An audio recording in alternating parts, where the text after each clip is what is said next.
बात होगी। बहुत शुक्रिया सिद्धार्थ तमाम जानकारी देने के लिए। कुल मिलाकर देखिए, कल जो तस्वीर राजधानी लखनऊ से सामने आई है उसने सभी को डरा कर रख दिया है। विकास नगर इलाके में लगी भीषण आग ने सैकड़ों परिवारों की जिंदगी तबाह कर दी है। आग इतनी तेजी से फैली कि देखते ही देखते 500 से अधिक झुग्गियां जलकर राख हो गई।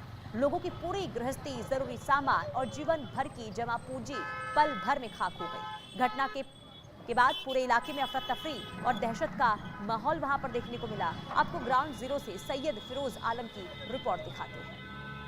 विकास नगर अग्निकांड पर आग पर पूरी तरह से देर रात काबू पा लिया गया है। अब यहाँ पर पूरी तरह से आपको तस्वीरों में हम दिखाएंगे कि आप देख सकते हैं लोगों के घरों का जला हुआ सामान यहाँ के ऊपर नजर आ रहा है कि किस तरीके से यहाँ पर लोग जब आग लगी है उसके बाद घर को छोड़ कर भागे हैं, अपनी जान को बचा के, अपने बच्चों को लेकर के किसी तरह से अपनी जान बचाई है। और पूरा सामान यहाँ पर जो बदन पे कपड़ा था, सिर्फ उन कपड़ों को पहने हुए बच्चों को उठा के किसी तरह से यहाँ निकले हैं। सामान आप तस्वीरों में देख सकते हैं, कूलर, अलमारी, बक्से, तमाम चीजें यहाँ के ऊपर दिखाई जा रही हैं। लोगों का कहना है कि पूरा रुपया, पैसा, गहना सब कुछ छोड़ के यहाँ से भागना पड़ा, क्योंकि आग ने विकराल रूप ले लिया था। और करीब 500 बता रहे हैं झोपड़े यहाँ के ऊपर ऐसे थे, रोजमर्रा काम करने वाले लोग यहाँ के ऊपर रहा करते थे। और आग जिस तरीके से सिलेंडर फटे हैं, तस्वीरें आप देख सकते हैं, सिलेंडरों की भी हम आपको दिखा रहे हैं कि सिलेंडर यहाँ पर फटे हैं। करीब 30 सिलेंडर लगभग यहाँ के ऊपर होंगे जिनसे जो है जिसमें ब्लास्ट हुआ है और आग ने एक बड़ा विकराल रूप लिया है। ये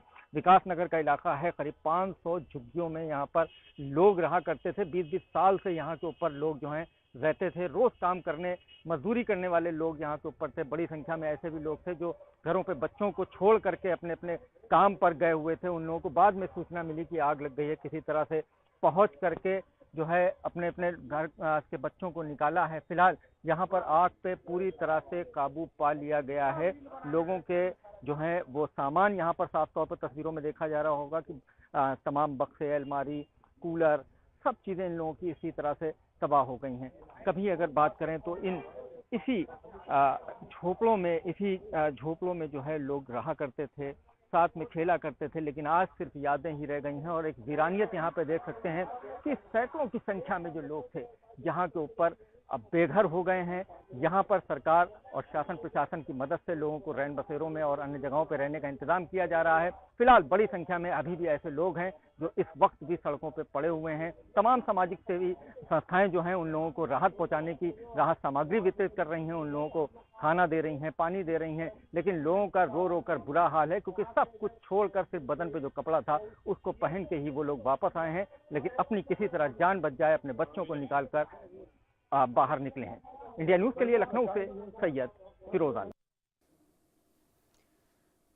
तो रिपोर्ट आपने देखी ग्राउंड जीरो से। जब आग पर काबू पाया गया इसके बाद वहां पर क्या हालात बने हुए हैं, लेकिन सवाल इसके पीछे कई हैं, क्योंकि ये जो बस्ती थी, जो वहां पर बसी हुई थी, वो काफी पुरानी थी और अवैध तरीके से थी। सवाल कई कि आखिर क्या किसी की नजर इस बस्ती की ओर नहीं गई। हालांकि अभी देखिए फिलहाल ये कोशिशें जारी है कि इस आग के कारणों का पता लगाया जाए, क्योंकि जो प्रत्यक्षदर्शी हैं वो ये कह रहे हैं कि ये शॉर्ट सर्किट की वजह से आग लगी है, लेकिन कई लोगों का ये कहना है कि सिलेंडर ब्लास्ट की वजह से ये आग का रौद्र रूप देखने को मिला है। आप देखिए जब ये आग लगी इसके बाद कैसे वहां पर लोग भागते दौड़ते हुए नजर आ रहे हैं और इस आग की चपेट में 500 से ज्यादा झुग्गियां जो हैं वो जल कर राख हो गई हैं। और ऐसे में अब जो लोग जिनका सब कुछ जलकर इस आग में सुहा हो चुका है, खाक हो चुका है, वो लोग रो रहे हैं, मदद की गुहार लगा रहे हैं। और इस वक्त लगातार ये कोशिश जारी है कि उन लोगों तक मदद पहुंचाई जाए। और सभी को देखिए फिलहाल रैन बसेरे में रखा गया है और आगे भी ये कोशिश जारी है कि उन तक जो है मदद वो पहुंचाई जाए, क्योंकि उनके पास कुछ बचा नहीं है और जांच के भी आदेश सरकार की ओर से दिए गए हैं।